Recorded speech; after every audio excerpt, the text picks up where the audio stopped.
निम्न परिपथ में ए तथा बी के मध्य एवं ए तथा सी के मध्य प्रभावी प्रतिरोध की गणना कीजिए। तो सबसे पहले हम ए और बी के मध्य प्रतिरोध ज्ञात कर लेते हैं। जैसे मान लो ए और बी के मध्य प्रतिरोध ज्ञात करना है, ठीक है। अब देखो यहां से धारा चलेगी तो यहां पर आके दो भागों में बट जाएगी, है ना। जो धारा यहां जाएगी वो यहीं जाएगी, वो यहां पे भी जाएगी, है ना। या इस तरह समझ सकते हैं, पहले प्रतिरोध का ये दूसरा सिरा दूसरे प्रतिरोध के पहले से जोड़ा, इस तरह इसका दूसरा सिरा तीसरे के पहले से जोड़ा, है ना। यानी ये तीनों प्रतिरोध कैसे हैं, श्रेणी क्रम में है।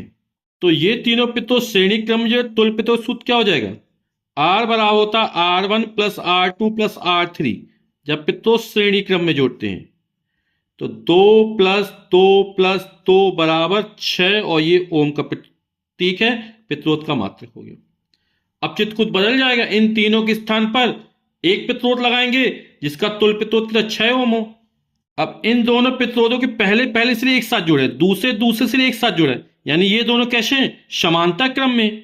तो तुल्य प्रतिरोध का सूत्र क्या हो जाएगा, 1/R बराबर 1/R1 इसका मान 6 प्लस 1/R2।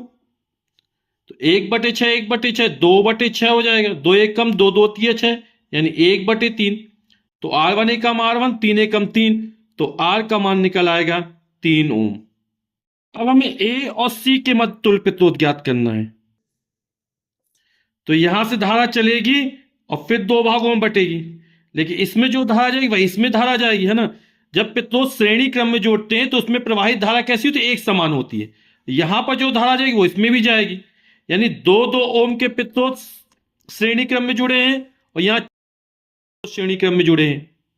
तो 2 ओम प्रतिरोध श्रेणी क्रम में जुड़े हैं। तुल्य प्रतिरोध सूत्र क्या होता है, R1 प्लस R2। हमने तुल्य प्रतिरोध R1 मान लिया, तो R1 बराबर हो जाएगा 2 प्लस 2 यानी कि 4 ओम, और इनका तुल्य प्रतिरोध R2 मान लिया तो हो जाएगा 6 प्लस 2 यानी 8 ओम। अब चित्र कुछ बदल जाएगा, यहां पर 4 ओम का प्रतिरोध लेंगे, इन दोनों के स्थान पर 8 ओम का प्रतिरोध लेंगे। अब आपको ये दोनों प्रतिरोध कैसे नजर आ रहे हैं, समांतर क्रम में नजर आ रहा है ना। पहले सिरे एक साथ जुड़े, दूसरे एक साथ जुड़े। तो तुल्य प्रतिरोध सूत्र 1/R बराबर होता है 1/R1 प्लस 1/R2। जब प्रतिरोध समांतर क्रम में जोड़ते हैं तो R1 का मान है 4 और R2 का मान है 8, तो लघुत्तम आएगा 8, 4 दूनी 8, 2 एकम 2, 8 एकम 8, 1 एकम 1, हो जाएगा 3/8, 1/R बराबर। तो R का मान निकालना कितना हो जाएगा, 8/3 ओम।